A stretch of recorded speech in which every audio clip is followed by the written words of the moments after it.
ಇನ್ನು ಬೆಂಗಳೂರಿನ ಆ ಏರಿಯಾದ ಜನ BMTC ಅವರ ನೂತನ ಪ್ರಯೋಗಕ್ಕೆ ಫುಲ್ ಫಿದಾಗ್ಬಿಟ್ಟಿದ್ದಾರೆ. ಏರಿಯಾ ಸುತ್ತಲೇ ರೌಂಡ್ ಹಾಕುವಂತಹ ಈ ಬಸ್ ವ್ಯವಸ್ಥೆಗೆ ಅವರು ಕೂಡ ಅಡ್ಜಸ್ಟ್ ಆಗಿದ್ದಾರೆ. ಟ್ಯಾಕ್ಸಿ ಆಟೋಗೆ ಗುಡ್ ಬೈ ಹೇಳಿ ಈ ಬಸ್ನಲ್ಲೇ ಓಡಾಡ್ತಾ ಇದ್ದಾರೆ. ಯಾವುದು ಆ ಬಸ್ಸು, ಎಲ್ಲೆಲ್ಲಿ ಸಂಚರಿಸುತ್ತೆ, ಏನು ಎತ್ತ ನೋಡೋಣ ಬನ್ನಿ. BMTC ಇಂದ ಇಂಟ್ರಾ ಲೇಔಟ್ ಬಸ್ ಸರ್ವಿಸ್. ರಾಜ್ಯದಲ್ಲಿಯೇ ಮೊದಲ ಬಾರಿಗೆ ನೂತನ ಪ್ರಯೋಗ. HSR ಫೀಡರ್ ಬಸ್ಗೆ ಭರ್ಜರಿ ರೆಸ್ಪಾನ್ಸ್. ಬೆಂಗಳೂರಿನ ನೆಚ್ಚಿನ ಸಂಚಾರ ನಾಡಿ ಅಂದ್ರೆ ಅದು BMTC ಬಸ್ಗಳು.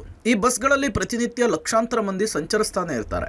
ಈ ನಿಟ್ಟಿನಲ್ಲಿ BMTC ರಾಜ್ಯದಲ್ಲಿಯೇ ಮೊಟ್ಟ ಮೊದಲ ಬಾರಿಗೆ ಇಂಟ್ರಾ ಲೇಔಟ್ ಅಂದ್ರೆ ಬಡಾವಣೆಯ ಒಳಗಡೆ ಸಂಚರಿಸುವ ಬಸ್ ಸರ್ವಿಸ್ ಅನ್ನ ಕಳೆದ ವರ್ಷ ಆಗಸ್ಟ್ನಲ್ಲಿ ಬೆಂಗಳೂರಿನ HSR ಲೇಔಟ್ನಲ್ಲಿ ಆರಂಭಿಸಿತ್ತು. ಇದಕ್ಕೆ HSR ಫೀಡರ್ ಬಸ್ ಅಂತ ಹೇಳಿ ಹೆಸರಿಡಲಾಗಿತ್ತು. 7 ಸ್ಕೇಡರ್ಗಳಲ್ಲಿ ಬಸ್ಗಳು 360 ಡಿಗ್ರಿಯಲ್ಲಿ ರೌಂಡ್ ಹಾಕುವ ರೀತಿಯಲ್ಲಿ ಆಗರದಿಂದ HSR ಲೇಔಟ್ವರೆಗೂ ಕೂಡ ಸುಮಾರು 10 ಕಿಲೋಮೀಟರ್ವರೆಗೆ ಈ ಫೀಡರ್ ಬಸ್ಗಳನ್ನು ಆರಂಭಿಸಲಾಗಿತ್ತು.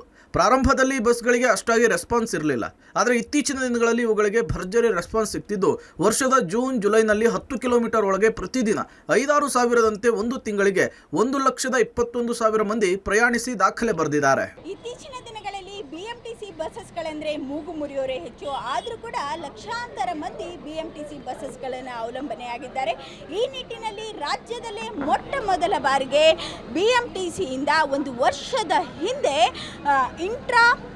ಇಂಟ್ರಾ ಲೇಔಟ್ ಅಂದರೆ ಬಡಾವಣೆಗೆ ಒಳಗೆ ಓಡ್ತಕ್ಕಂತಹ ಒಂದು ಬಸ್ಸಸ್ಗಳ ಸಂಚಾರವನ್ನು ಕೂಡ ಆರಂಭಿಸಿತು. ಅದು ಬೆಂಗಳೂರಿನ ಸರ್ಜಾಪುರ ಹತ್ತಿರದಲ್ಲಿರ್ತಕ್ಕಂಥ HSR ಲೇಔಟ್ನಲ್ಲಿ.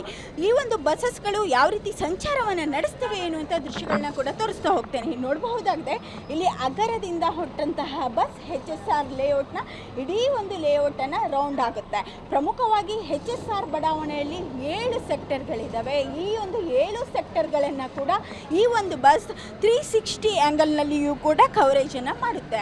ಹೀಗಾಗಿ ಅನೇಕ ಜನ ಕೂಡ ಇದರ ಪ್ರಯೋಜನವನ್ನು ಕೂಡ ಪಡಿತಾ ಇದ್ದಾರೆ. ಇನ್ನು ಪ್ರತಿದಿನ BMTCಯ 10 ಫೀಡರ್ ಬಸ್ಗಳು 130 ಟ್ರಿಪ್ಗಳಲ್ಲಿ HSR ಬಡಾವಣೆಯ ಒಳಗೆ ರೌಂಡ್ ಅನ್ನು ಹಾಕ್ತಾ ಇದೆ. ಈ ಬಸ್ಗಳು ಬೆಳಗ್ಗೆ 5 ಗಂಟೆಯಿಂದ ಆರಂಭವಾಗಿ ರಾತ್ರಿ 10 ಗಂಟೆಯವರೆಗೂ ಕೂಡ ಕಾರ್ಯನಿರ್ವಹಣೆಯನ್ನು ಮಾಡ್ತಿದೆ. ಟಿಕೆಟ್ ರೇಟ್ ಕೇವಲ 10 ರೂಪಾಯಿ ಮಾತ್ರ. ಈ ಬಸ್ಗಳು ಸುಮಾರು 22 ಕಡೆ ಸ್ಟಾಪ್ ಕೊಡೋದ್ರಿಂದ ಜನರಿಗೆ ತುಂಬ ಅನುಕೂಲವಾಗ್ತಿದೆ. ಅದರಲ್ಲೂ HSR ಲೇಔಟ್ನಲ್ಲಿ 7 ವಲಯಗಳಿದ್ದು ಒಂದು ವಲಯದಿಂದ ಮತ್ತೊಂದು ವಲಯಕ್ಕೆ ಹೋಗಲಿಕ್ಕೆ ಸಹಾಯಕವಾಗಿದೆ. ಸುಮಾರು 3,000ಕ್ಕೂ ಹೆಚ್ಚು ಸ್ಟಾರ್ಟ್ಅಪ್ ಕಂಪನಿಗಳಿದ್ದು ಸಾವಿರಾರು IT-BT ಉದ್ಯೋಗಿಗಳಿಗೆ ಇದು ಪ್ರಯೋಜನಕಾರಿ.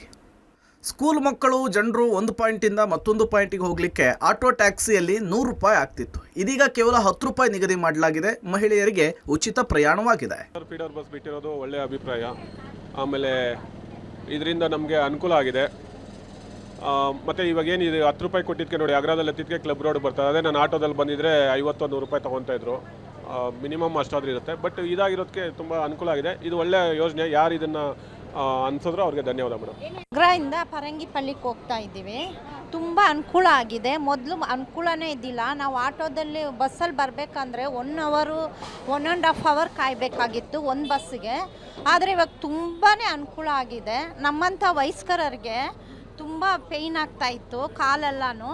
ಇವಾಗ ಈ ಬಸ್ ಹಾಕಿರೋದ್ರಿಂದ ತುಂಬ ಅನುಕೂಲ ಆಗಿದೆ. ಒಟ್ನಲ್ಲಿ ಈ HSR ಫೀಡರ್ ಬಸ್ಗಳು ಲಕ್ಷಾಂತರ ಜನ ಅವಲಂಬಿಸಿರುವುದರಿಂದ ಒಂದು ಕಡೆ ಟ್ರಾಫಿಕ್ ಕಡಿಮೆ ಆದರೆ ಮತ್ತೊಂದು ಕಡೆ ಜನರ ಸಮಯ ಹಾಗೂ ಹಣ ಕೂಡ ಉಳಿತಾಯವಾಗುತ್ತೆ. ಇಂಟ್ರಾ ಲೇಔಟ್ ಬಸ್ಗಳ ಸಂಖ್ಯೆ ಬೆಂಗಳೂರಿನ ಬೇರೆ ಬೇರೆ ಏರಿಯಾಗಳಲ್ಲಿ ಜಾರಿಯಾಗಲಿ ಅನ್ನೋದೇ ಪ್ರಯಾಣಿಕರ ಒತ್ತಾಯವಾಗಿದೆ. Aruna Shiraguppi, public TV, Bengaluru.